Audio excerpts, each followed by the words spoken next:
Yun po yung sinasabi ko laging handa. Kasi pag hindi tayo handa, wala tayong magagawa. Amen po ba? So, sabi ni kapatid Helen hindi, Pastor, next na lang. May Wednesday tayo, may Friday, may Saturday. Tapos wala tayong alam. Naintindihan niyo po ba? Yun po yung ang kailangan natin ay doon pa lang. We are prepared sa gawain patungkol sa panlangit na bagay. Kasi hindi naman pwede na isang tao lamang po yung bigyan atas. So lahat po tayo, we need to have that function of an office patungkol sa paglilingkod sa ating Panginoon. Amen po ba? Kaya hindi pwedeng, kaya nga sabi ko, pwede ka mag-opening prayer, pwede ka mag-exhort, prepare nyo lang lagi. Ang sekreto niyan yung puso na tama. At yung may natutunan tayo, hindi na kaya nga, biro mo na napakasayang, nagtitipon tayo every Wednesday, Friday, Saturday, Sunday, tapos wala tayong naintindihan at naunawaan. Naintindihan niyo po ba? Sa mga nagngangaral, nagtuturo, naglilid, masakit po yan, na parang mangmang pa rin, na walang naintindihan patungkol sa salita ng Diyos. Kaya praise God, sa Sarelian na yung inyong topic last Friday about Ephesians, ito po ang dapat matutunan ng marami, ang pamumuhay bilang isang Kristiyano. Amen po ba? It's very clear, hindi mo na literal, pero yun po ang dapat ang application na makita sa ating buhay. Amen po ba? Hindi na kailangan pang sugar-coated na word para lang sila ma-encourage. Yun po, isang bagay na sekreto para maunawa ng marami na kailangan pala mangyari yun sa isang mananampalataya. Dahil kung wala yan, wala talaga tayong pasaporte going to heaven. Amen? Kaya nga, sabi niya nga, characteristic ng isang mananampalataya o anak ng Diyos o tinatawag na Kristiyano. Ano po bang isang characteristic ng ating Panginoong Kristo? Kaya nga, Christ-like character. Amen? So, una-una, ano pong characteristic? Dapat. Compassion, mahabagin. Naintindihan niyo po? Tayo po ba yung may natutunan na natin ang katuruan na mahabagin na po natin sa kapwa? Tayo po ba may mahabagin na, naaawa, simpatya natin doon sa nalulungkot, na kailangan natin sila abutin, kailangan natin sila encourage, kailangan natin sila bigyan ng kausap. Kung malungkot sila ay minsan kailangan natin sila na bigyan ng pagpahalaga din. Yun po si Jesus. Kahit gaano tayo makasalanan, but when the Lord knows anak ko, malungkot na naman, gumagawa siya ng way para tayo ma-encourage. So, ang isang Kristiyano po ay punong-puno ka na ng kabutihan. Yung compassionate ng puso natin towards other people. At isa pang characteristic ni Jesus ay yung mapagpatawad. Hello? Forgiving. Napatawad na ba tayo ni Kristo? Ikaw, bakit hanggang ngayon ayaw mo magpatawad? Mataas masyadong pride. Yung ego mo, ayaw mong... Because all of us are basahan lamang sa harapan ng Diyos. Huwag mong tingnan yung sabihin na lang, akala wala tayong pakialam kung anong mang sabihin ng kapwa ng tao.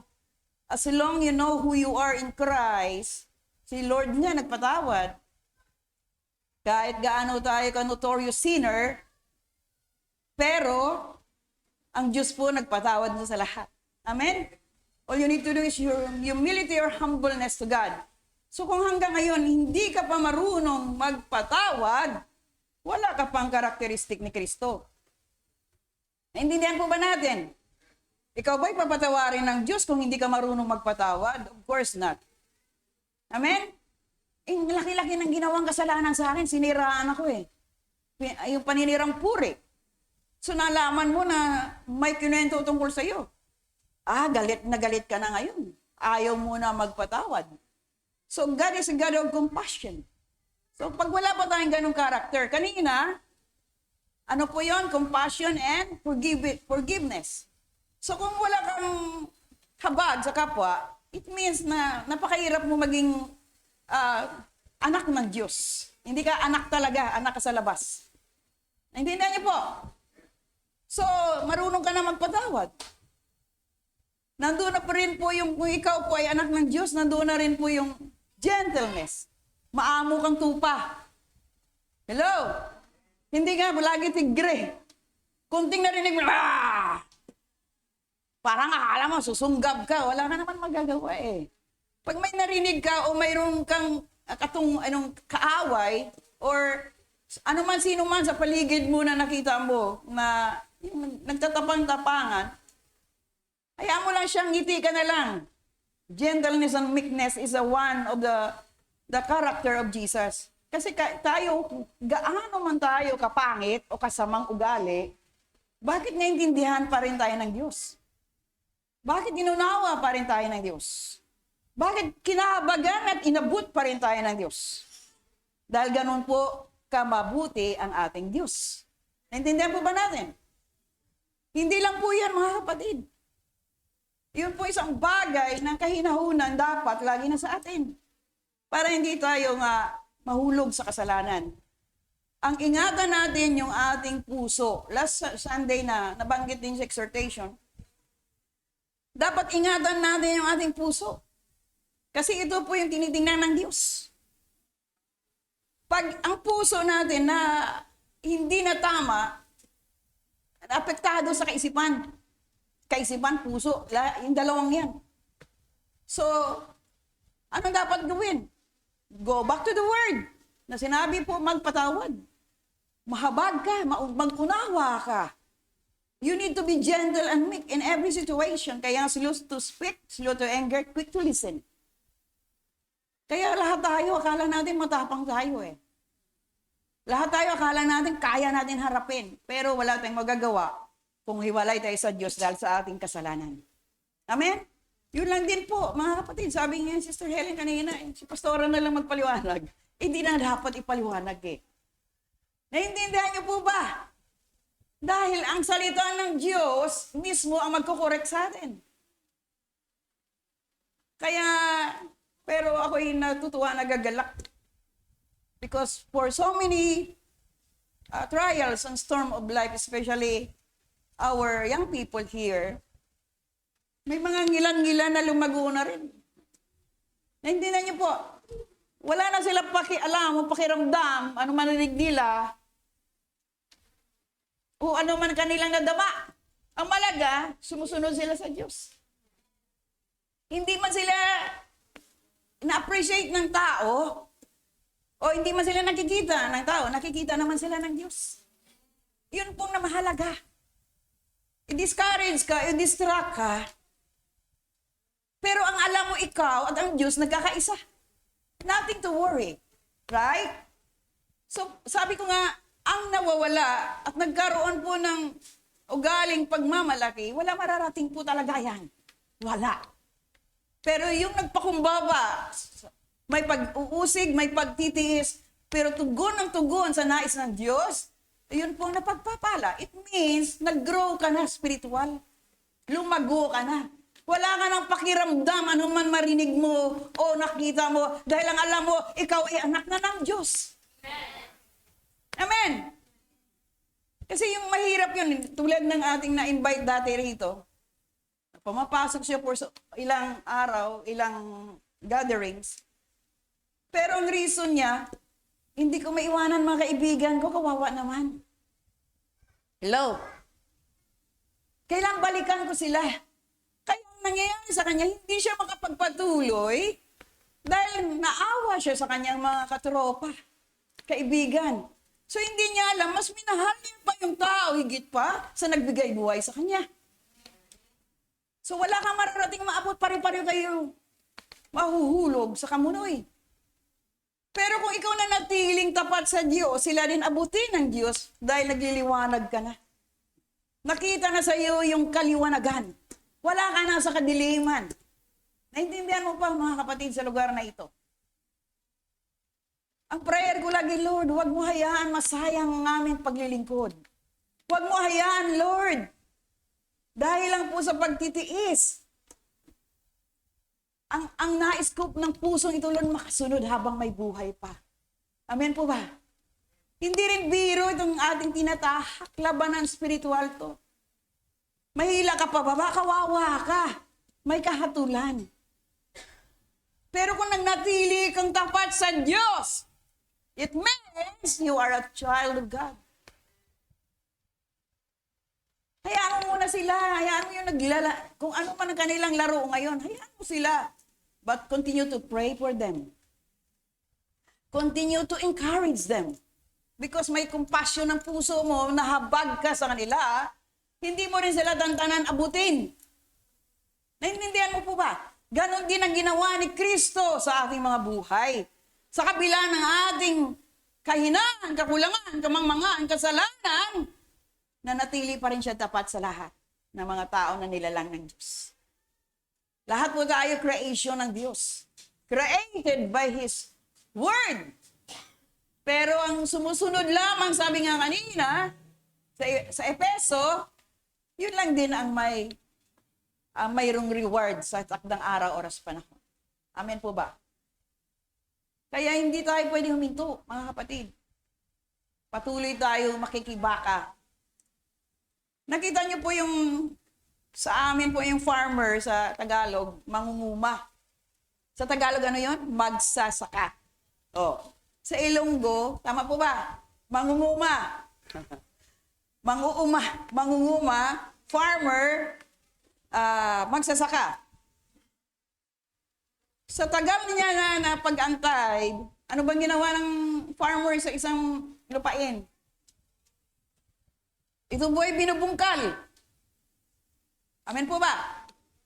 Pag ikaw ba, sino po dito may farm? O sino po itong may lahing nakikita mo niya paano magtanim? Ito ba hindi nararo muna? Binubungkal ang lupa. Tinatanggalan ng dumi. Binubuhaghag. Hindi yan, kinilinis. So, gano'ng katsaga po yung ating mga farmer na kailangan niya bungkalin, linisin, ayusin, magkaroon ng plot dyan para pag nagtanim, tutubo na maganda, aanihin pagdating ng araw, oras, panahon. Of course, wala. Sa ating mga buhay spiritual, yung ginagawa natin pagtatanim, do you think may anihin tayo balang araw? Ano bang anihin mo? Eternal life. Pag sinabi eternal life, hindi yung magsasaka na nagtatanim. May kapaguran yung minsan tamad na talaga, ayaw na talaga. Nakuha niyo po? Suko na. Nawalan pa ng puhunan. Binagyo pa yung kanyang halamanan. Pero tayo, may pag-asa. Binigyanan tayo ng hope ng Diyos para ma-overcome natin in everyday, in daily life, na may mga sitwasyon tayong hinaharap. So ano bang sitwasyon na hinaharap mo ngayon? Sino napapagod na magtrabaho? Bakit hindi ka huminto? Doon napapagod ka. Ano pong reason? Ano pong yung dahilan? Sabi nga, nagtaas eh. Of course, kailangan namin kumain. Magbayad ng bills. Kasi kung ayaw mong magtrabaho, wala kang ilaw, wala kang kuryente, wala kang mainom, wala kang tubig, wala kang makakain. So kailan? May pagtitiis. So tayo na binigyan na ng buhay ng Diyos, ang pag-asa natin ay si Jesus, hindi kami hayaan ng Diyos mapagod na walang tugon ang Diyos sa ating mga buhay. Ito po yung naranasan namin sa Panginoon. Sige lang, takbo lang ng takbo, na wala kang reklamo, na wala kang kapaguran. Physically, nandun din sa masakit sa kasukasuhan. Habang tumatakbo tayo sa takbuhin ito, masakit sa bulsa, masakit sa kaisipan. But then, when you know the Lord your God, alam mo si Jesus sa buhay mo, wala ka na dapat ipangamba, ikakatakot. Dahil mayroon kang katuwang. Maliban na hindi mo siya binigyan pahalaga sa buhay mo. Ikaw po ang Diyos at Panginoon ng sarili mo. Amen po ba? Welcome sa mga bagong mukha na nakita ko dito, mga teenager. So, welcome po kayo sa gawain ng Lord. Patuloy lang din na hindi man natin naintindihan, but then we continue to serve the Lord our God in every situation of our lives. Alam ko napapagod na rin tayo. Amen po ba? Lalo na yung mga tatay, yung mga anak nagtatrabaho para sa magulang, ang magulang nagtatrabaho para sa anak. Alam ko, napapagod na rin tayo. Pero, huwag tayo sumuko. Amen po ba? Huwag tayong huminto. Huwag tayong never mind to those destruction in your life. Kasi kung mapa-apekto tayo, hindi tayo makapaglingkod, hindi tayo makasunod sa Diyos. Kasi yun nga yung polluted na heart or pollution sa ating kaisipan. Pag nag-worry ka na, nagkaroon ka ng question mark, mayroon ka na nakitang mga kagulumihan na sitwasyon, yun na nakita mo. Pero kung nakikita mo ang ginawa ng Diyos sa buhay mo, yun po ang mahalaga dahil siya na magbigay lakas sa iyo. Amen po ba? Mahirap po magpaunawa, magpaliwanag kung ating mindset ay nakatuon lamang sa problema, sitwasyon, kawalan, kahirapan, o mga bagay na pansarili. Kaya nga sinabi kanina yung ano bang ibig sabihin tinanong mo? Greed, makasarili. So, hindi pwede yun. Tingnan mo na lang ang ginawa ng Diyos sa iyo at sa lahat ng mga tao sa paligid mo. Amen. Kami po ni Sir, to be honest with you, nababagot din kami sa aming edad na ito. Nakahiga ka, kumain ka, higa ka naman, nakana. Ang dami pa nang dapat gawin. Naintindihan mo? Matutulog na lang tayo ng ganito? Tara na, lakad tayo. Naintindihan niyo po? Hindi ka pwedeng magpaalipin. Naintindihan niyo? Malungkot ako kaya doon lang ako sa sulok. No. Don't let Satan steal your joy. Gumawa ka ng mga bagay na hindi ka malugmok. Pag hinang-hina ka na at wala kang kausap, kausapin mo yung mga nag-aalap, nag-aapoy na kapatiran. To encourage you. Bakit sila masaya? Bakit sila may ngiti? Bakit sila may galak? Dahil tama ang kanilang buhay sa harapan ng Diyos. Amen po ba? Puro lumapit ka doon sa nanlilisik na mata. Yung parang tigre na, huwag ka na lumapit doon, baka ma-impart sa'yo. Yung impartation of the Spirit itself is very important. Kasi kung yung kasama lagi ay masungit, ganun ka na rin. Hello? Pag lagi yan nagdadabog, kunting usap lang, bag! Huwag mo na samahan yan, baka sa iyo malipat yan eh. Naintindihan nyo? Maganda yung tama lagi ang espiritu mula sa Diyos. Dahil lagi may ngiti yan, may liwanag yan, mayroon ka, yung makita mo palang yung beauty niya, beyond. Si Jesus na yung nakikita mo sa kanya, gusto mo siya kasama lagi. Amen po ba? Bakit pag siya kasama ko, wala na heaven? Naintindihan nyo? Para ka na sa langit dahil may peace ka, may joy ka. Naintindihan niyo po ba? Pero tatawag ka pa, hello? Kainis ito sa bahay. Ganito. Oo, ganun. Pag pariyo kayo usap, pariyo na kayo. Naintindihan niyo po? Dapat kausapin ng sister. Saan tayo? Dali, kain tayo. Masyal tayo. Mga ganyan dapat kausapin niyo. Yung walang problema. Nakaka-relate sila kasi dito sa church, hindi naman kayo walang-wala eh. Wala, may Jollibee na dyan. Hindi na. Palakpakan natin ang Diyos. Naintindihan niyo po ba? Kung sino nakaangat dyan, tawagan niyo. Sister, baka gusto paglibre. Yun lang yun. Huwag kang magdala ng chismis. Huwag ka dala ng paninirang puri. Sister, baka kumita ka naman. Magpa-Jollibee ka naman. Huwag ka ng fruits. Naintindihan niyo po ba? Magbigay ng joy sa bawat isa. Amen po ba? Na-advertise ko na kasi nakita namin bukas na kanina puno na naman ng tao eh. Naintindihan niyo po ba, mga kapatid? Kaya hindi pwede problema. Hayaan mo ang problema, mamroblema. Dahil ang Diyos natin ang tumutugon sa problema. Amen? Glory to God. Tama ng Jollibee dyan muna dito kayo marap. Nabanggit ko lang, nagkwentuhan na kagad ang Jollibee. Parang ayaw nyo ng McDo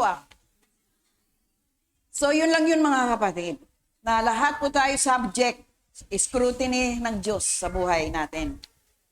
Kaya manatili tayong laging may galak sa kabila ng sitwasyon natin. Dahil kung wala ka nakagalakan sa loob ng church, sa pamilya mo itself, it means may problema ka. Your relationship with the Lord.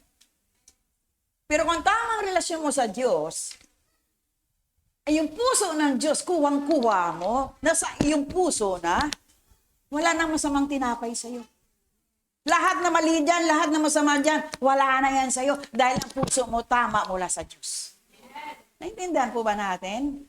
Kaya hindi pwede yung manatili tayo na the spirit of witchcraft control our whole being. Tawag dyan witchcraft.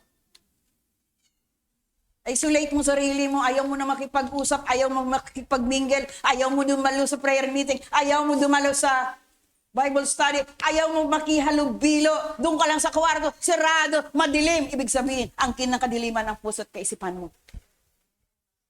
Lalo may pagsubok lumabas ka, kausapin mo yung mga tao na kaunawa sa salita ng Diyos. The Lord will restore you through their lives. Revival of the heart ang kailangan mo. Restoration of spiritual being ang kailangan mo. Amen po ba? Yun lang po mga kapatid.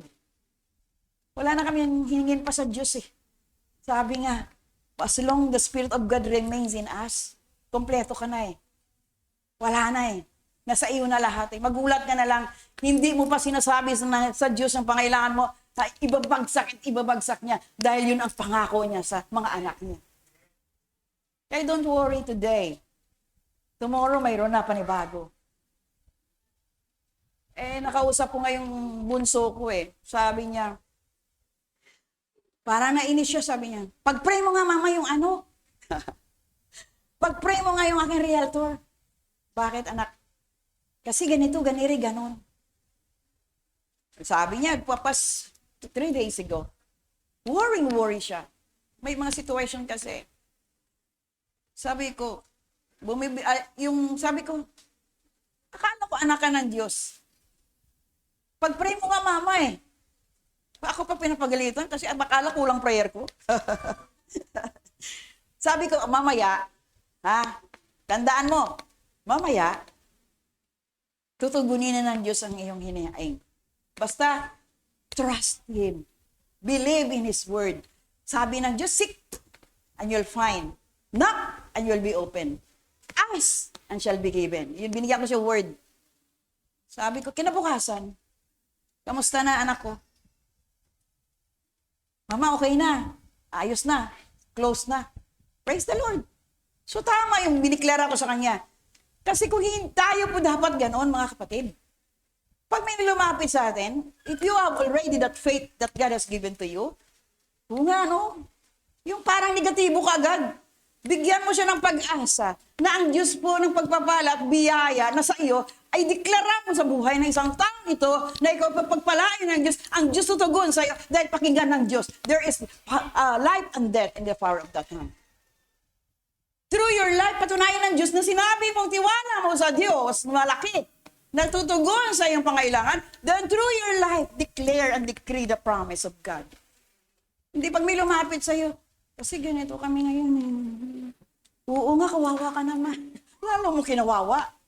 Pero kung sinabi mo sa kanya, magtiwala ka sa Diyos. Ang Diyos tutugon sa iyong pasamot dalangin. Ang Diyos magpala sa buhay mo.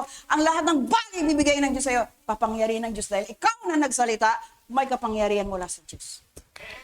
Amen po ba? Kaya tayo minsan na, yung faith natin sa anak? Nawawalan tayo ng faith sa kunting pagsubok. Akala natin wala na tayong pag-asa. Mayroong kapatid nga dyan nagpatutuo Ito hindi yan pinatutuo dito kasi walang patutuo Kilala nyo na siguro, wala dito eh. Pila daw siya ng yelo.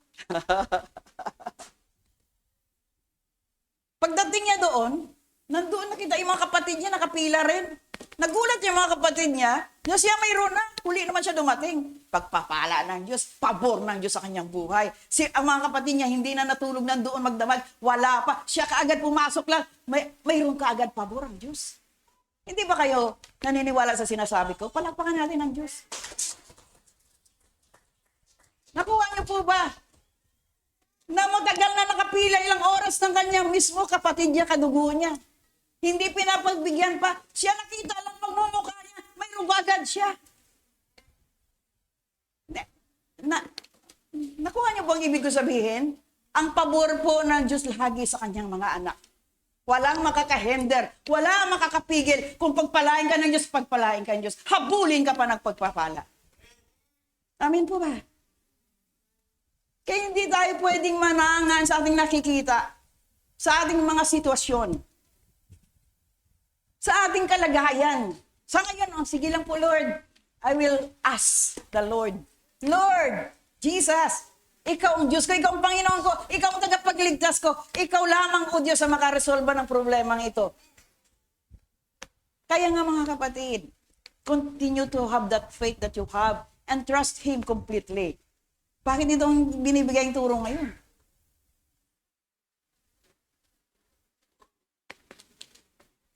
Marami sa atin, nanghihina na naman eh. Mayroon na namang sitwasyon sa buhay. Pero ang masabi ko lang, ang mangunguma o magsasaka, willing and able to wait for the perfect time na makuha niya na yung kanyang anihin. Antindihan niyo po ba? Hindi kaagad pag ano mo, sunggab ka kaagad. Pag hindi na pagbigyan, bumigay ka rin. Eh ano ka? Tapos wala ka pang prayer, wala ka pang pagsuko sa Diyos, wala talaga dyan. Pero kung nagpipray ka, nananalig ka sa Diyos, umaasa ka sa Diyos, naglilingkod ka pa sa Diyos, ay nako, patutunayan ng Diyos sa buhay mo yan. Amen! So ang topic natin ngayon is about balik tayo kay Daniel. Si Daniel, hindi ako makaalis dyan eh. And the last, topic natin, paano na-reveal ng Diyos ang sikreto kay Daniel? Because of his purity of his heart. His obedience to God. Pinangalagaan ni Daniel ang kanyang puso na maging malinis ito sa harapan ng Diyos lagi. Wala siyang pangamba o takot sa kanyang susuungin kahit hari pa. Balik muna tayo sa Romans chapter 2. Sige, mamaya tayo babalik dyan. Chapter 2, verse 6 to 8. Panginoon, mabuting Diyos, salamat sa araw na ito. Patuloy ka, Lord, magpala sa mga puso na ririto, sa aming mga buhay, Panginoon. Patuloy namin pinasailalim sa iyong kapangyarihan ang dakong lugar na ito, Ama. Sa pangalan ni Jesus, patuloy ka manghusap magpahayag na maunawaan at maliwanagan ang bawat kaisipan na rito, O Diyos. Tulungan mo kami lagi, Lord, managumpay. Yamang ikaw lamang ang makapagbigay ng solusyon sa bawat sitwasyon. Lord, Father, in the name of your Son Jesus, we thank you so much for your words today and thank you for the Holy Spirit to enlighten, to give understanding to those who are asking, Lord, and waiting for the response, Lord, for their lives, O God. Kaya maraming salamat, O Diyos, magandang umagang ito. Muli namin yan ang banal mo Espiritu Santo, malayang-malayang makapagturo, makapahayag, at magbigay, O Diyos, ng kaliwanagan at kaunawaan. Sa pangalan ni Jesus, in Jesus' mighty name we pray. Amen and amen. So sabi po dito sapagkat ibibigay ng Diyos sa bawat isa ang nararapat ayon sa kanyang mga gawa. Dito pa lang mga kapatid sa sinasabi ko kanina ng mga bagay na pinapaunawa sa inyo, ano bang gawa nyo ngayon? Anong gawa natin? Anong buhay mayroon tayo ngayon? Kasi sinabi, sapagkat ibibigay ng Diyos sa bawat isa ang nararapat ayon sa kanyang mga gawa. Tuloy po natin. Sige. Nabasa niyo po ba? Napakinggan nyo? Bibigyan niya ng buhay na walang hanggan ang mga taong nagpatuloy sa paggawa na mabuti na ang hangad ay makamtan ang karangalan, papuri mula sa Diyos at buhay na walang kamatayan. Ito nga yung bilang magsasaka. Naintindihan nyo? ang iyong aanihin, eternal life. Amen po ba? Ito pong ating pinagtatrabahuan ngayon. Na makamtan natin ang pangako ng Diyos, bibigyan niya ng buhay na walang hanggan ang mga taong nagpatuloy. Huminto ka kung bibigyan ka. Hindi, sabi diyan, ang mga taong nagpatuloy sa paggawa ng mabuti na ang hangad ay makamtan ang karangalan, papuri mula sa Diyos. Ito pong ating litiin, papuri mula sa Diyos, hindi sa tao. I don't care sa tao, kung sabihin ka man niya, ano man sabihin niya, tao lang yan. Nagkakamali yan, nagkakasala yan, tao nga eh. Pero ang mahalaga, makamtan ang karangalan, papuri mula sa Diyos, at buhay na walang kamatayan. Ito po yun. Mga kapatid, kung isa ka nagmimiti, na aanihin mo sa takdang araw, oras sa panahon, ng pangako ng Diyos, then you can have the promises of God into your life. Amen po ba? Sige, tuloy pa natin. Sa iba naman na walang iniisip, kundi ang sarili, yun, yung kanina, makasarili. At ayaw sumunod sa katotohanan, kundi sa kasamaan, ibubuhos sa kanila ng Diyos ang kanyang matinding galit. Ito yung wag na nating aantayin. Totoo po ito lahat. Kasi salita nga ng Diyos. Hindi salita ni pastora, hindi salita ng tao. Nagbabasa lang po tayo, the Word of God. Sa iba naman na walang iniisip kundi ang sarili, kaya huwag kang maging makasarili. At ayaw sumunod sa katotohanan, kundi sa kasamaan, ibubuo sa kanila ng Diyos ang kanyang matinding galit. Papayag ba kayo? Na ibubuhos ng Diyos ang galit niya dahil sa maling gawa mo? Of course. Kung hindi ka na mangmang, hindi ka papayag. Dahil matalino ka na, ginagawa mo ng pinapagawa ng Diyos sa buhay mo. Amen? So yun po mga kapatid, na sinasabi ko na lahat po nating binabasa sa lugar na ito, binigyan na ng Diyos lagi ng kapaunawaan. Naunawaan niyo ba binasa? Clear po ba hindi? Nasa iyo na bang buhay na pagsunod sa Diyos, sa katuwiran ng Diyos? Pag wala pa, umpisahan mo na sumunod para makita mo ang bunga ng iyong pagpapagal. Na bilang magsasaka, mayroon kang aanihin na papuri mula sa Diyos. Hindi po ang kanyang matinding galit. Amen po ba? So, hoping and praying na enlighten po tayo. Dahil hindi pwede na hindi pwedeng hindi ka ma-enlighten dahil naririnig mo ng tamang katuruan sa lugar na ito. So, balik tayo sa Daniel chapter 2.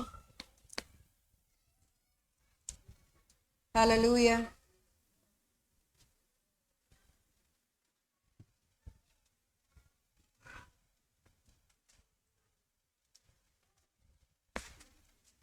Sabi dito, noong pangalawang taon ng paghahari ni Nebuchadnezzar, itong topic natin doon about how God revealed His secret, di ba kay Daniel? Ito naman tuloy tayo sa 2. Noong pangalawang taon ng paghahari ni Nebuchadnezzar, nagkaroon siya ng mga panaginip na bumabagabag sa kanya kaya hindi siya makatulog.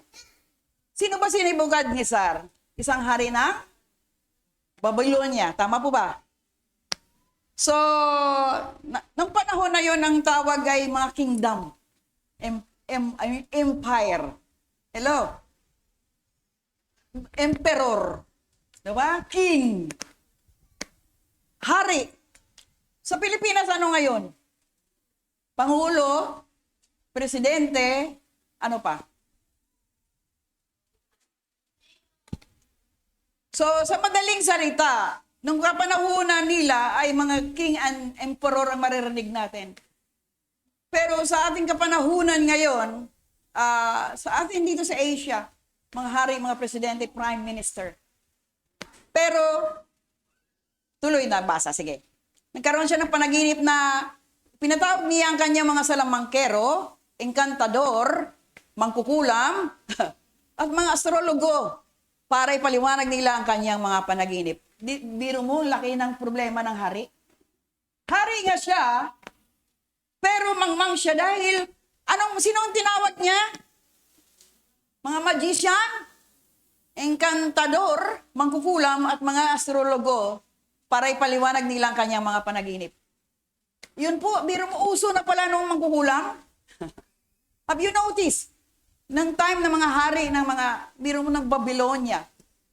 So nakita nyo, church, instead na tawagin niya ang Diyos, ang problema ng haring ito ay nanangan siya sa tao.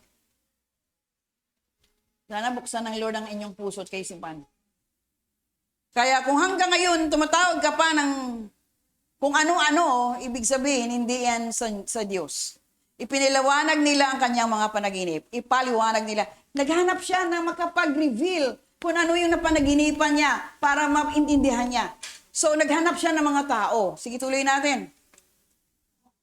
Sinabi niya sa kanila na naginip ako at binabagabag ako nito. Kaya pinatawag ko kayo dahil gusto kong malaman kung ano ang kahulugan ng panaginip na iyon.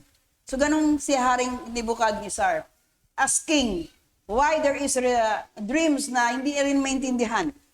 Kaya ko binabasa ito mga kapatid, ito po ang mga propesya ng panahon ng Old Testament na mangyayari. So tingnan natin kung nangyari na. Sige po, tuloy. Sumagot ang mga astrologo sa hari sa wikang Aramiko. Mahal na hari, sabihin niyo po sa amin na inyong mga lingkod ang inyong panaginip at ipaliwanag namin sa inyo ang kahulugan nito. Sige, tuloy po. Sinabi ng hari sa kanila, ito ang aking napagpasyahan. Kung hindi ninyo mahulaan ang aking panaginip at ang kahulugan nito, pagputol-putulin ko ang katawan ninyo at ipapawasak ang inyong mga buhay. Tingnan mo itong haring to. Hindi, ayaw niya sabihin kung ano na panaginip niya, papahula pa siya kung ano na panaginipan niya. Naiintindihan niyo po ba? Paano kung patawag kayo ngayon? Halimbawa, may hari dito. Ano yung panaginip ko? Siya na naginip, siya yung magtatanong. Ginawa ka pa manghuhula. Yun po dati ng kapanahunan nila. Diba? Mabuti ngayon, wala na, no? Wala na kang presidente nagtatawag para hulaan kung ang panaginip niya. So, biro mo ano pong parusa? Bigat pagputol-putulin ko ang katawan ninyo. Sige, tuloy natin. Kung mahuhulaan ninyo ang aking panaginip, hirap at may paliwanag ang kahulugan nito, gaganti pa lang po kayo at bibigyan pa ng malaking karangalan. Sige, hulaan na ninyo at ipaliwanag ang kahulugan nito. So naghanap siya ng tao upang malaman kung anong panaginip niya at ipaliwanag pa. Si Daniel kaya yon? Sige, tuloy natin. Muli silang sumagot sa hari, mahal na hari. Sasabihin niyo po sa amin ang inyong panaginip at ipaliwanag namin sa inyo ang kahulugan nito. Siyempre, nagbalik na naman ang mga taong ito, tinawag niya. Malay ko, ano panaginip mo? Di po ba? Sige. Sinabi ng hari, alam kong pinahaba lang ninyo ang oras dahil alam ninyong gagawin ko ang sinabi ko sa inyo. So wala masasabi talaga. Tuloy natin. At na kung hindi ninyo nahulaan at may paliwanag ang aking panaginip, paparusahan ko kayo katulad ng sinabi ko, nagkasundo kayong magsinungaling sa akin sa pag-akalang magbabago pang aking isip sa paglipas ng oras. Hulaan na ninyo kung ano ang aking panaginip para maniwala ako na marunong talaga kayong magpaliwanag ng kahulugan nito. So namimilit po yung hari na ma-reveal sa kanila anong panaginip niya. Tuloy po basa, sige. Sumagot sila sa hari, walang tao sa buong mundo makagagawa ng iniutos ninyo. Nangatwira na. At wala ring hari gaano man ang kanyang kapangyarihan na ang mag-utos ng ganyan sa kanyang mga inkantador. Inkantador, parang inkanto, mangkukulam o mga astrologo. So wala sila kapangyarihan talaga. Sige, tuloy natin. Napakahirap na inyong hinihingi, mahal na hari. Ang mga Diyos lang na makagawa niya. Ang mga Diyos lang ang makagawa niyan, pero hindi sila maninirahan kasama ng mga tao. So yung mga tao rin ang kanyang mga advisor or kinoconsult sa kanila, yun din ang sagot. Dahil tao lang din Wala pong marunong, walang kaunawaan. Tuloy po, sige po, Kuya Luis. Dahil sa sagot nilang ito, sino nagalit? galit na galit ang hari at nagutos siyang patayin ang lahat ng marurunong na mga tao sa Babylonia. O yun kanyang atas. So halimbawa na nirahan ka sa Babylonia, at yun po tinawagan na ng hari. Wala kang maisan po, tao ka lang eh. Sige po, tuloy natin. Nang nilabas na ang utos ng hari na patayin ang mga marurunong, hinanap si Daniel at ang kanyang mga kasama para patayin din. Oh, kasama pala si Daniel at saka si Shadrach, Meshach at Abednego, di po ba? Tuloy natin, sige po. Kaya nakipag-usap si Daniel kay Arioch, na kapitan ng mga tagapagbantay ng hari na siyang inutusan na patayin ang mga marurunong sa Babylonia. Maingat nagtanong si Daniel. Pumasok na to eksena si Daniel. Sa kanya kung anong dahilan ng napakabigat ng utos ng hari, kaya sinabi sa kanya ni Arioch ang nangyari. So wala siyang alam. Naintindihan nyo? Pero tinanong ni Daniel ang pinakapuno kung ano bang dahilan. So, akyat po tayo. Sige po. Pagkatapos pumunta si Daniel sa hari at hiniling niya, sino napunta kaya sa hari? Pagkatapos pumunta si Daniel sa hari at hiniling niya na bigyan siya ng panahong maipaliwanag ang kahulugan ng panaginip nito. Why Daniel na may tiwala siya? Naintindihan niyo? Mayroon siyang faith na hindi siya sinabi, ay wala akong alam. Magsabi siya, bigyan mo ako ng panahon na ipaliwanag ang kahulugan ng panaginip na ito. So alam ni Daniel ang gagawin niya. Amen po ba? Nanalangin kaya si Daniel? Sige, tuloy natin. Pumayag naman ang hari kaya umuwi si Daniel at binalita sa kanyang mga kasamahan sina Hananiah, Mishael at Azariah ang tungkol sa nangyari. So, nireport niya agad sa mga kasama niya. Tuloy po natin. Sige po. Hiniling niya sa mga ito na manalangin. Again. Para kaawaan sila ng Diyos sa langit. At para malaman nila ang kahulugan ng panaginip ng hari upang hindi sila patayin kasama ng iba pang mga marurunong na tao sa Babylonia. So, kaagad ano ginawa ni Daniel? Lumapit sa kanyang kasamahan at humingi po ng panalangin na sama-sama silang manalangin para ipahayag ng Diyos kung anong panaginip ng hari at siya po ba'y tinugon ng Diyos. Amen. Sige, tuloy natin. Nang gabing iyon, ipinahayag ng Diyos. Ayan na, may tugon agad. Bakit kaya ang bilis ng tugon ng Diyos kay Daniel? Nang gabing iyon, ipinahayag ng Diyos kay Daniel ang panaginip ng hari at ang kahulugan nito sa pamagitan ng pangitain. So binigyan siya ng revelation, open vision. Si Daniel, binigyan ng Diyos. Amen. Bakit kayo siya binigyan? At pinuri ni Daniel ang Diyos sa langit. Nakita niyo po, tumugon ang Diyos o hindi? Sumagot ang Diyos o hindi? Nagbigay po ba kaagad ng pangitain kay Daniel? Yun po yun mga kapatid. Ang sekreto dahil Daniel has a pure heart. Naintindihan niyo, mahalaga ang puso niyo sa harapan ng Diyos. Kung ano at sino kayo sa harapan ng Diyos, may tugon ng Diyos. Ayan o. Maliwanag na kwento yan, history po yan, ng ating mga pinagmulang mga angkan din ng mga 12 tribes of Israel. Sige po, tuloy natin. Sinabi niya, purihin ang Diyos. O tingnan mo paano manalangin si Daniel, ha? May tiwala kagad. Yung kanyang trust sa Diyos. Sinabi niya, purihin ang Diyos magpakailanman. Siya ay matalino. Sino matalino? At makapangyarihan. Nandun kagad yung faith niya, yung belief niya, ng Diyos niya ay matalino at makapangyarihan. Hindi siya nagdalawang isip paglapit sa Diyos. Sige, tuloy. Ito pong prayer niya para matutunan nyo rin manalangin na totoo talaga sa harapan ng Diyos. Siya ang nagbabago ng panahon, sabi ni Daniel sa panalangin. Siya ang nagpapasya kung sino ang maghari. At siya rin ang nag-aalis sa kanila sa trono. So that is the power of God in our lives. Wala makakahinder. Wala makakapag-destroy sa'yo kung ang Diyos na sa'yo ay naghari. Amen po ba? Siya ang nagbibigay ng karunungan sa marurunong. Hindi tayo makapangaral dito ng tama kung wala ang karunungan ng Diyos. Amen po ba? Hallelujah. Tuloy po.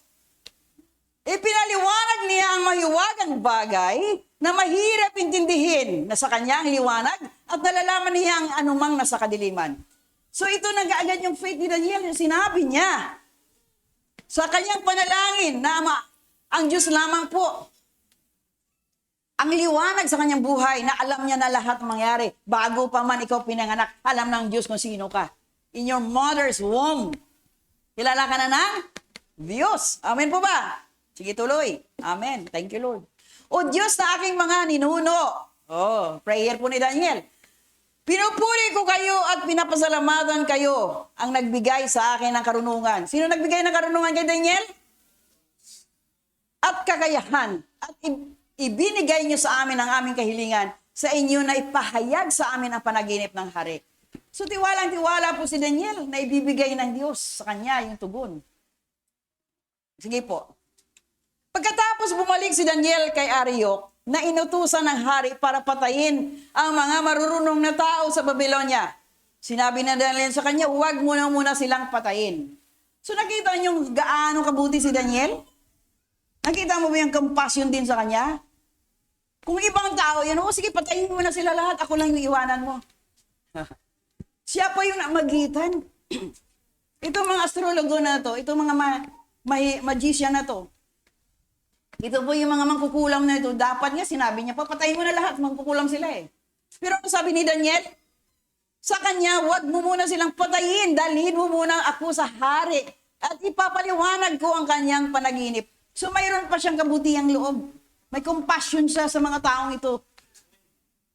Hindi na nakita ang kasamaan ng mga taong ito na walang Diyos. Pero nandun po ang kabutihan ni Daniel. Amen. Dapat ganun tayo mga kapatid eh. Tuloy tayo. Kaya dali-dali dinala ni Arioch si Daniel sa hari. Sinabi ni Arioch, mahal na hari, may nakita po akong bihag mula sa Juda. Di ba? 12 tribes of Israel kasama ang Juda. Na makapagpaliwanag ng inyong panaginip. Oh, di po ba? Si Daniel tao po ba hindi? Bakit binigyan siya ng karunungan ng Diyos? Bakit binigyan siya ng karunungan? Binigyan pa siya ng kapahayagan. Tuloy po, sige po. Tinanong ng hari si Daniel na tinawag ding Belteshazzar, talaga bang nahulaan mo ang aking panaginip at maipaliwanag ang kahulugan nito? Nagduda pa yung hari. Parang hindi siya believe, no? Di po ba? Mayroon pa siyang question mark agad eh. Talaga ba? No? Totoo ba? Really? Oh, yun. Tuloy natin. Sumagot si Daniel. Mahal na hari, yung ating pinagkwentuhan dito, pwede nyo ito ikwento sa mga anak nyo para alam yung history na natin kung saan kayong galing. Kung anak ba kayo ng Diyos o anak kayo ng hari. Amen po ba? Sumagot si Daniel, mahal na hari, wala pong sinumang marunong katulad ng mga mangkukulam. Enkantador o manghuhula ang makapangaliwanag sa inyong panaginip. Yun po ang sabi ni Daniel sa hari. Tuloy po. Pero may Diyos. Yun. Sino pong pinatunayan ni Daniel? Pero may Diyos sa langit na maghahayag ng mga mahiwagang bagay at inihayag niya sa inyo sa panaginip ang mangyayari sa hinaharap. So may propesya. Amen po ba? Kaya nga mayroon tayong mga propeta eh. Mayroon po fivefold of ministry. Panaginip ang mangyayari sa hinaharap. Ngayon, sasabihin ko po sa inyo, ang mga pangyayariang nakita ninyo sa inyong panaginip. O, ang magkwento na sa hari, kung anong panaginip niya si Daniel. Bakit kaya matapang si Daniel? Dahil alam niya, na-encounter niya ang Diyos nagbigay ng kapahayagan. Amen. Tuloy po. Habang natutulog po kayo, sino ang sabi nito? Si Daniel. Mahal na hari, na naginip kayo tungkol sa mga mangyayari sa hinaharap. Ipinapaalam ko ito sa inyo ng Diyos na tagapagpahayag ng mga mahiwagang bagay. Oh, sige lang po. Tuloy lang muna. At inihayag sa akin ng Diyos, sinabi ni Daniel, ang inyong panaginip hindi dahil mas matalino ako kaysa iba, kundi, pero mababa pa rin ang loob niya, no? Humble pa rin siya, no? Ang inyong panaginip hindi dahil mas matalino ako kaysa iba, kundi para maipaliwanag ko sa inyo at maintindihan nyo ang gumugulo sa inyong isipan. Very firm si Daniel kasi alam niya, Diyos po nagpahayag sa kanya. Amen. Dapat ganun tayo mga kapatid. Alam mo kung ano ka, sino ka sa harapan ng Diyos, wala kang takot. Amen po ba? Tuloy po. Ito po ang inyong panaginip. Oh, bakit alam ko yan ni Daniel? Ito po ang iyong panaginip. May nakita kayong malaking rebulto na nakakasilaw na nakatayo sa inyong harapan at nakakatakot tingnan. Sino ang nagsabi nito? Si Daniel sa hari. Sige, tuloy. Ang ulo nito ay purong ginto. Ang mga bisig at dibdib ay pilak. Ang tiyan at hita ay tanso. Nagulat siguro yung hari. Ito pong nakita ni Daniel sa kanyang panaginip. Tuloy po. Diyan po ba kayo? Tulog na ba kayo? Gusto niyong kwento? Ang kanyang mga binti ay bakal at ang kanyang mga paa naman ay bakal at luwad. Tuloy, sige po. At habang tinitingnan niyo po ang rebulto, may batong natipak na hindi kagagawa ng tao. Tumama ito sa mga paang bakal at luwad ng rebulto at nawasak ang kanyang mga paa. Maganda po ang paliwanag kasi nito later. Sige po. Agad namang nadurog ang buong rebulto na gawa sa bakal, luwad, tanso, pilak at ginto. At panaging ipasag, giikan ay pinapadpad sa hangin kung saan-saan. Pero ang batong bumagsak sa paa ng rebulto ay naging malaking bundok at pamuno sa buong mundo. Sino kaya to? Naintindihan niyo po ba? Pero malaking bundok at pamuno sa buong mundo. Sino kaya namumuno sa buong mundo? Sige, tuloy natin. Revelation po ito. Pahayag din po ito sa panahon ng mga hari. Iyan po ang panaginip nyo at ito naman ang kahulugan. So, yung hari hindi na kumibo. Siguro sabi ng hari, ba't kaya alam niyang aking panaginip? Naintindihan niyo po? Tama po ba yung kanyang panaginip? Bakit walang reaksyon ng hari na mali yan? Wala. Nakinig siya. Sige po. Mahal na hari, kayo ang hari ng mga hari.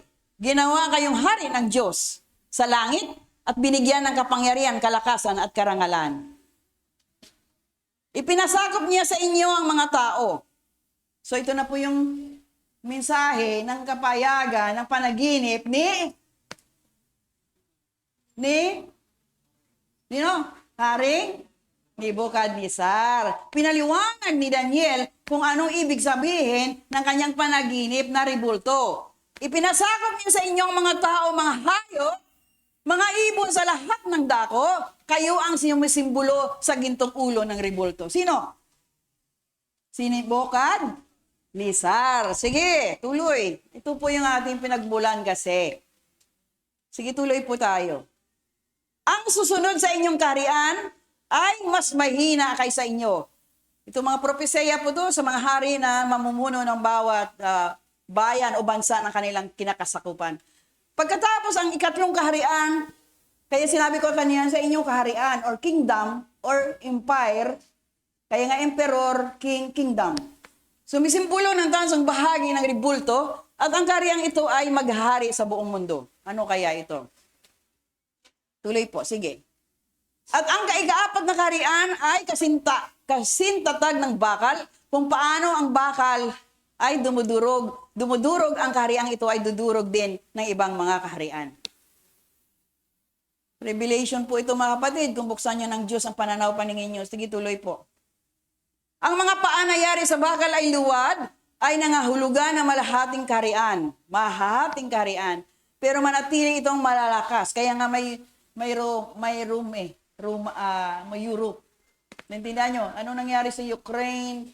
At naintindihan nyo ngayon, ano ba yung sino kaaway ng Ukrainian? Russia. Oh. Ang mga paayari sa bakal luwad, mga hulugan ng mahahating kaharian, pero manatili itong malakas dahil ikaw mismo ang makakita na may halo itong bakal.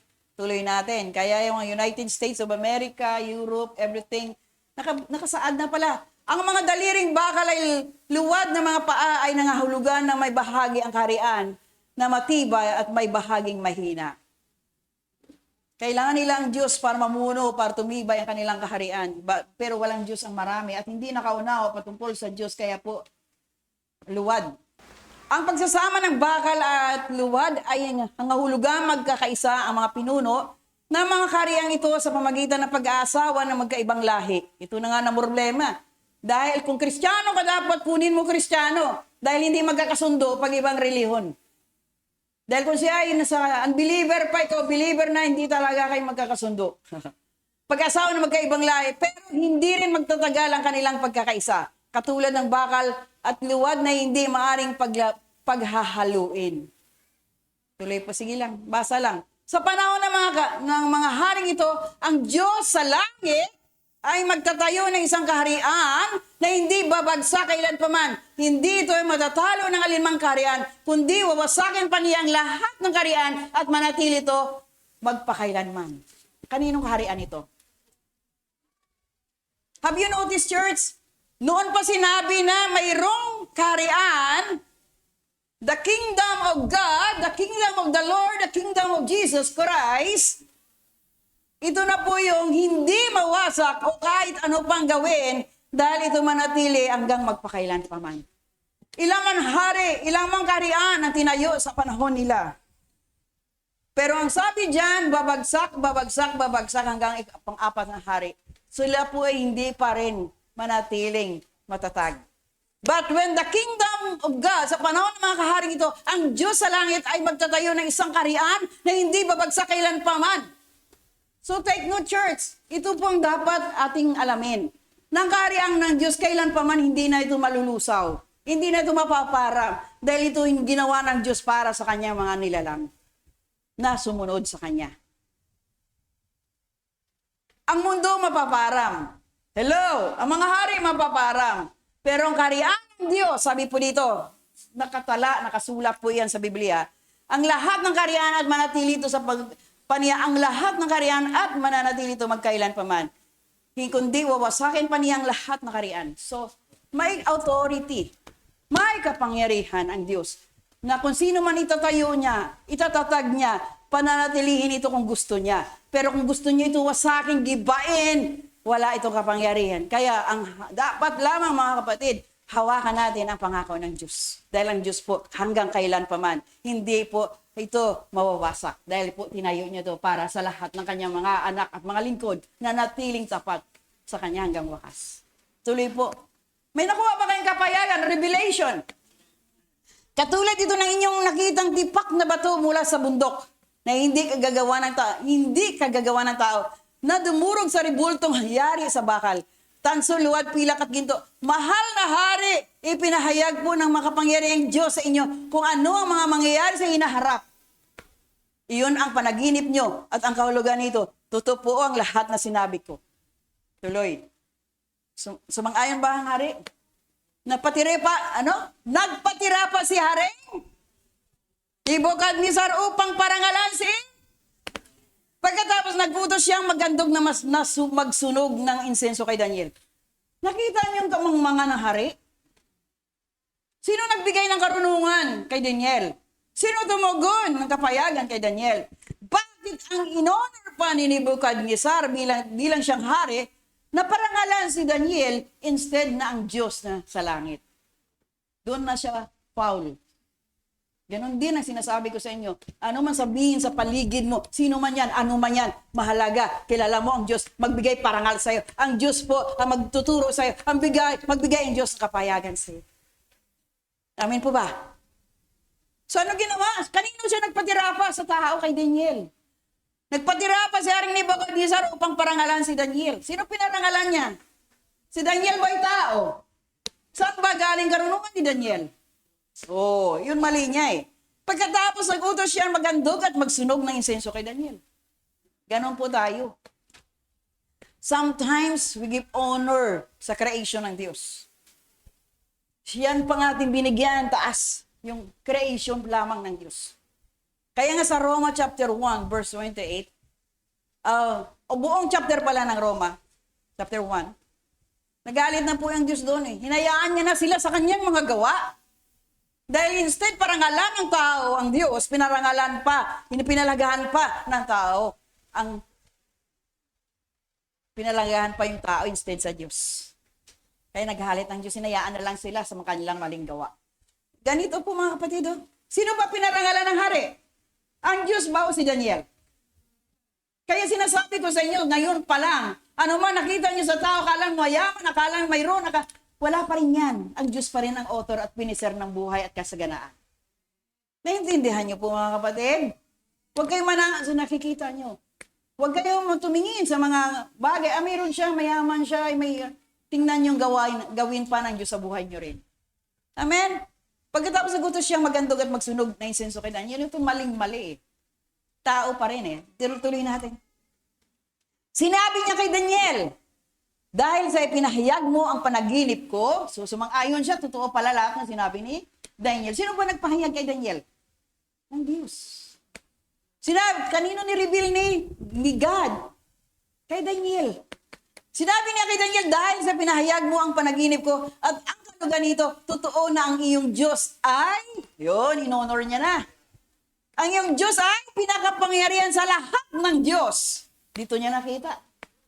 Siya ang dapat kilalaning Panginoon ng mga hari at siya lamang ang nakapagpahayag ng mga liwaga. Ngayon tinanggap na ni Nebukadnezar na totoo pala ang Diyos ni Daniel. May nakuha po ba kayo? Kaya kung may nakita ng kapitbahay nyo sa inyo na bago kayo, pinago kayo, nagliwanag na kayo, matutuwa sila sa Diyos na pinaglingkuran mo na totoo palang Diyos mo. Pero, kung ang kapitbahay mo nakikita ka noon, ngayon, pare pa rin, hindi siya maniwala sa may Diyos ka. Amen po ba? Sabi nila, born again sila. Ano bang born again? Nagpupuri, nag-iiyak, nagsasayaw. Mga buang again. Naintindihan niyo po. Born again, pinanganak muli, ang lumang katawan ay hindi na tulad ng dati. Ikaw na bago, binago ka ng Diyos, wala na, kilala mo na ang Diyos. Kaya wala kang pakialam ng sasabihin ng anuman sino man, dahil alam mo na bago ka, binago ka ng salita ng makapangyarihang Diyos. Amen ba ba? Sa malakas sa mga palakpak sa Diyos. Hallelujah!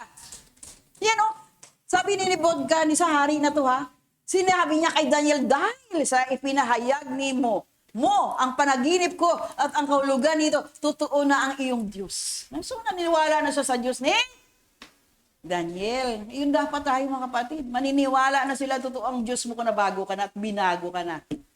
Hallelujah! Biro mo, siya ang dapat ikilalaning Panginoon. Siya na nagsabi ng mga hari at siya na lamang ang makapagpahayag ng mga hiwaga. Ganon po ang ating Diyos. Amen. Sige, tuloy po natin. Ganda. Pagkatapos, binigyan ng hari si Daniel ng maraming magandang regalo. Ginawa siyang tagapagmahala ng buong lalawigan ng Babylonia at pinuno ng lahat na marunong doon. So, ano po nangyari? Ano pong reward niya? Nagtiwala po si Haring Nebukadnezar kay Daniel dahil nakita niyang kapangyarihan ng Diyos sa buhay ni Daniel. Wow! Yun po mga kapatid. Don't lose hope sa ating mga buhay. Kung may Diyos ka, totoo ka sa Diyos, patutunayan ng Diyos yan sa buhay mo. Amen? So nakita niyo po, pinaliwanag ni Daniel ang katotohanan ng kanyang panaginip. At yung panaginip na yon, nangyayari sa kapanahonan natin sa bawat kaharian, sa bawat bansa ngayon. Naintindihan nyo? Kaya nga hindi lang sinabi ng United States of America, Russia, China, pero yun na po yung nakasulat doon. It's all about every nation of this world. But if you notice, church, sa kapanahonan ito ngayon, in Matthew chapter 24, verse 21, maybe, sandali, tignan natin mo yun. Matthew 24, 21. Ano ba yun?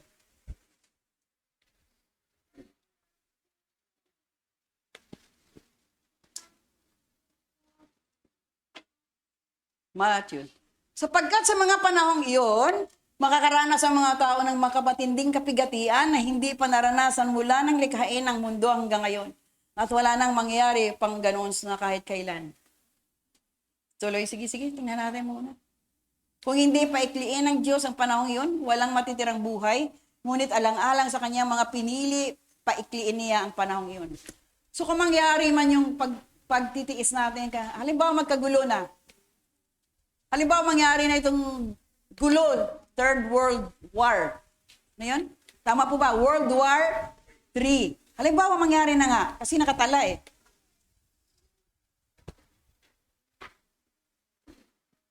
Ayaw ng Diyos na patagalin kung mayroon na siyang mga anak na alang-alang sa kanyang mga pinili, paikliin niya ang panahon iyon. So have you noticed, church, sa kapanahonan natin ngayon? Lagi nagre-remind ng Matthew 24. Yun pang wala pa nangyari. Pero isang Diyos pa rin parang mag-govern sa buong sanlibutan, sa buong mundo. Ang gagawin mo lang, kapatid, maging matuwid sa harapan ng Diyos. Mangyari man itong mga bagay na propesya na binahayag mismo ng Diyos sa pamagitan ng panaginip ni King Nebuchadnezzar at nang nagpahayag ang kanyang hinirang na matuwid at ito po nagbigay ng maliwanag na paliwanag sa hari.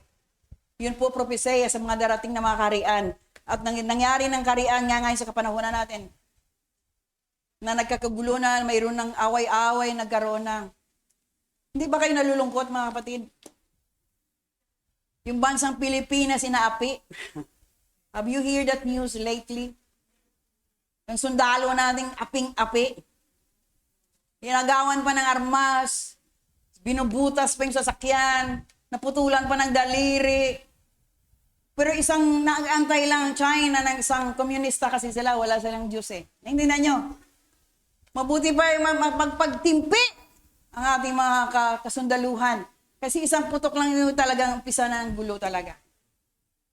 Pero hanggang kailan sila magtimpi? Hindi kayo maapektuhan, church? Ano bang armas mo ngayon? Yun na nga, may mga high-powered gana sila. Kinuha pa, sinamsam pa ng kaaway. Sarili nating bansa, sarili nating bayan. May nagagawa ba? Wala. So ano next? Kaya huwag kayong minto manalangin na ang makapangyarihan Diyos natin pinaglingkuran, makialam at iligtas niya kanyang mga anak. Dahil sabi naman ng Bible na ngunit alang-alang sa kanyang mga pinili, paikliin niya ang panahong iyon. Na huwag na tumagal. Na huwag na marami pang buhay maubos, maatas. Handa ka na ba mangyari ito? Amen po ba? Yun po yung mga kapatid. Yung revelation, bakit hindi ako inaalis ng Diyos ngayon sa Book of Daniel? Mayroon pa sunod. Sa dus pa lang tayo ngayon. Bakit hindi ako makaalis dito? Binabalik ako. Bakit? Binubuksan na ng Diyos ang inyong kaunawaan na lahat ng kapropesya sa kapanahunan ng panahon nila, ngayon mangyayari, magaganap sa ating mga kapanahunan. Then you need to prepare your life, serving the Lord your God with purity of the heart, para alam nyo lagi ang kapayagan ng Diyos. All you need to do is to pray and ask the Lord guidance and assistance that your life controlled by the Lord our God. Na hindi na po masayang yung ating pagpapagal. Hindi masayang yung ating paglilingkod. Na inubos na natin ng matagal na panahon, wala tayong nanawaan patungkol sa salita ng Diyos.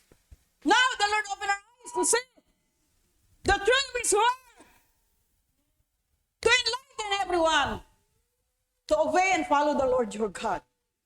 Because this generation are blessed because the word of God has given freely in everyone's life.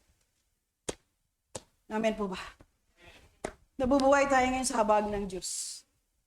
Nabubuhay tayo ngayon sa kamanais ng Diyos na buhay. But what next? Dapat huwag na tayo bumalik dun sa lusak ng kadiliman. Huwag na tayo bumalik sa kasamaan. Huwag na tayo maging hindi Christ-like character. Mabuhay tayo may takot sa Diyos. Mabuhay tayo hindi makasarili. Mabuhay tayo hindi sa pansarili. Mabubuhay tayo sa nais ng kalooban ng Diyos. Naintindihan niyo po ba, mga mahal kong mga kapatid sa lugar na ito? You are blessed so much by God here. Hindi tayo pinagkukulang ng Diyos sa karunungan. Amen po ba? Huwag tayo mag-isip si pastora lang yan eh. Kung walang gabay patnubay ng Diyos, mapahayag malayang kapayagang ito, no. Why God given me wisdom? Why God given me understanding to His word? that people of God need to prepare. Why? Sabi nga, paikliin niya ng panahon para hindi tayo mahirapan. Ibig sabihin, mahirap talaga pag nag-governance ng kadiliman, ng gulo, away, kahirapan, kawalan, gutom. Amen. Saan ka magtatago? Isang rat-rat lang ng bahay mo, wala ka nataguan. O lahat ng Kristiyano, tipunin! Biro mo, ganun ang order. Komunista eh. Halimbawa. So ano sabihin mo? Hindi ako Kristiyano. Hindi ako born again. Kaya mas iligtas mo po sarili mo. Naintindihan niyo po ba? Halimbawa may mga sundalo na ngayon na may binahay-bahay. Sino dito mga Kristiyano? Ay, hindi ako Kristiyano. Gawin mo ba natin yan? Tatakbo ka pa kasi hindi ka Kristiyano daw. Yun po yun. Anong gagawin natin pag dumating yung panahon na yan na lahat na Kristiyano ay uusigin? Dalhin po doon at tipunin. Dahil po yun ang order ng kadiliman. So you need to prepare. Huwag ka maging makasarili ngayon. Ngayon pa lang, gawin mo na ang kabutihan ng Diyos. Maging Christ-like character ka na. Dahil po, ito ang nais ng Diyos sa bawat isa sa atin, sa lugar na ito. Very clear, yung panahon pa ng Old Testament, pinaunawa na ng Diyos at naabutan natin sa henerasyon natin. Kung gaano kabuti ang Diyos na hindi niya na pinarampang mundo para may pag-asa pang marami maligtas. Naintindihan niyo po? Saan ka ngayong level? Anong level na maturity ka? Lumago ka na ba sa buhay mo spiritual? 15 years, 20 years ka na, wala ka pa naintindihan ng Word of God. Kaya hindi ako papayag na hindi kayo makaintindi dahil binigay na ng Diyos ang maliwanag na paalala pagpaabot. Naintindihan niyo po ba? Mamili ka na lang kung anong choice mo. Kung sa kamunoy ng apoy o sa kaharian ng Diyos. It's your choice. Kaya, ganun lagi Alam ni Nebuchadnezzar na ang Diyos ni Daniel makapangyarihan. Kaya niniwala na siya bandang huli. Kayo ba hindi kayo naniniwala ang Diyos natin dito buhay? Kayo po ba hindi naniwala ang Diyos nagpala na sa buhay mo? Huwag na tayong minto, maglingkod, sumunod, maging mabuti sa kapwa. Kaya ang kabutihan po ng Diyos sa buhay mo, ibahagi mo sa iba. Encourage them to be restored. Revival of the heart, restoration of life. Doing the will of the Father. Amen? Kasi kung alam ang katotohanan, hindi ka maihayag ang katotohanan, buong katotohanan sa marami pang buhay na hindi nakarinig ng ebanghelyo. Sabihin mo sa kanilang katotohanan. Sabihin mo sa kanila na mahulog sila sa apoy. Kaya nga sabi kanina, hindi mo sabihin, hindi nila alam na wala silang alam. Hello? So nag-exhort kanina, di po ba? Masakit, pero hindi nila tanggap. Pero kailangan mo ihayag para makalaya sa kamangmangan. Amen? Yun po yung mga kapatid. You and the Lord. Between you and the Lord. Wala naman kayong sisihin anong paman, sino paman. Kasi si pastor hindi sinabi ang katotohanan. Sabi ng pastor namin kasi dati, may word ka pang binigay na verse. Ba't hindi ka na bago? Yung buhay na nangangaral nagtuturo, wala pang pagbabago. Kaya napakalaga nagtuturo, nangangaral na bago mismo ng salita ng Diyos. Dahil ito, mag-impart pa sa maraming buhay mababago. Dahil sa nagtuturo na nababago ang buhay. Naintindihan niyo po ba? Sino man, anong man na nangangaral, nagtuturo na walang pagbabagong buhay. Kung blind ang nagtuturo, nagtuturo ay bulag, ganun din ang akaya niya, mahulog lahat sa hukay. Pero, mga kapatid, pray. You need to pray and bow down to the Lord. What Daniel has done, praying to the Lord to give him wisdom and understanding. At yun nangyari sa kanyang buhay, nagpahayag ang Diyos. So prayer is very important. Para ang Diyos magpahayag sa iyo. Kung ayun pong hinahanap mo. Ano bang totoo, Lord? Ano bang nais mo, Lord? Kausapin mo ang Diyos. Iyon po ay prayer. Sabihin mo, ba't hanggang ngayon, nagsisimba naman ako, ba't mahirap pa rin kami? Yung kahirapan mo kasi nakikita mo, hindi mo nakikita ang Diyos na magkagawa ng buhay mo, na maayos, mainam, maganda, mabuti ang buhay mo. Kung pinagbigyan mo ang Diyos sa kanya nais sa buhay. Amen po ba? Nakikita mo, wala akong alam eh. May ina ako eh. Yun po. Yun sabi ng demonyo sa puso at isipan mo. Pero kung ikaw nagdeklara, ako, anak na makapangyarihang Diyos, nagbigay buhay, nagligtas sa akin, ang Diyos na may-ari ng lalang, ng langit at lupa, ako po'y anak ng Diyos. Patutunayan ng Diyos sa buhay mo yan, kung naniniwala ka na Diyos mo ay buhay. Amen! Ayaw ka pa ba? Uurong ka pa ba? Ang Diyos po, ay mahal na mahal kayo ng Diyos, kaya nagpapahayag siya ng mahal. Naintindihan niyo po ba? Hindi na nilihim ng Diyos ang katotohanan. Huwag na tayong minto, huwag na tayo magpalinlang sa disenyo ni Satanas. Deception, lying. Huwag tayo palipat-lipat ng church, may nahanap tayo. Hanapin mo ang Diyos sa buhay mo. Dahil kung palipat-lipat, hanapin mo doon, mas maganda doon. Bakit ano meron doon sa church? Air condition doon. Ang gaganda at gagwapo ng mga umaawit doon. Doon tayo. Taong hinahanap mo. Intindihan mo? Doon tayo kasi nandun kaibigan ko. Nabago yung kaibigan mo doon o bakit chismosa pa rin? Hello? Bakit palaway pa rin? Kung ang church nyo pinagarihan ng kapangyarihan ng Espiritu ng Diyos, manatili ka dahil mababago ka. Amen po ba? Marami pang gagawin ng Diyos sa buhay mo through your life. Kaya, magtiwala lang tayo sa Diyos. Amen? Kaya, glory to God. So tingnan mo yung katabi mo kung nabago na nga. Bago na ba? May liwanag na bang mukha niyan? Nagliliwanag na ba yan? O masungit pa rin yan? Tingnan mo ulit kung masungit pa rin yan. Sabihin mong katotohanan na magbago na siya. Amen po ba? Kaya marami sa inyo nag-sunglass na naman eh. Para hindi makita kung anong totoo. Amen? Glory to God. Palakpakan natin ang Diyos. Hallelujah. Amen po ba? Hoping and praying na huwag tayo huminto mga kapatid. Para hindi masayang ating mga pagpapagal. Huwag tayong minto, tingnan natin yung ginawa na ng Diyos at gagawin pa ng Diyos sa ating mga buhay.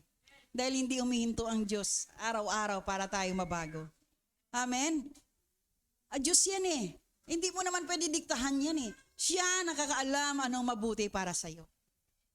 Siya nakakaalam anong para sa'yo. Huwag mo pakinggan yung bulong-bulungan dyan. Kaya nga may awit, huwag kang manalig sa bulong-bulungan. Na mahirap yun eh. Naintindihan mo? Manalig ka sa Diyos na makapangyarihang Diyos ni Daniel. Palakpakan natin ang Diyos. Amen? Nabago ka na ba ang tanong ko? Parang wala nakakasagot. Ha? Totoo ka na ba na bago? Amen? Pag nabago ka na, maraming buhay ang mababago mula sa'yo. Pero kung hanggang ngayon, wala pa rin na bago, may problema ka pa rin. Naintindihan niyo? Hallelujah. Mahirap talaga po, pero wala imposible sa Diyos. Walang mahirap sa Diyos. Kukunin ko naman yung quotation kanina ni Sister Ellen eh. Nakita niya yung, sabi maraming manginginom sa labas ng bahay niya. Sa loob na lang ng bahay niya eh. Pero sabi niya, hindi siya nawala dahil nagtitiwala sa Diyos na kanyang pinaglilingkuran. Palakpakan natin ang Diyos. Amen! So yun lang po mga kapatid, hoping and praying, maging tulad tayo ni Daniel na hindi uminto sa panalangin. Nagtiwala, nanalig, nanampalataya ng Diyos na makapangyarang Diyos, makagawa ng mga bagay na imposible. Di po ba? Marami na, pero nagtawag naman ng mangkukulam, inkantador. Kaya huwag na kayo magpatawas. Huwag na kayo magpahilot kung kanino-nino, tao lang yun. Ang Diyos mo malaki, makapagpagaling sa'yo. Hallelujah! Amen! Huwag na tayo kumuha kung sino-sino dyan. Mananawas dyan o mangkukulam, mambabarang. Lapit ka sa Diyos, ang Diyos tutugon sa buhay mo. Glory to God.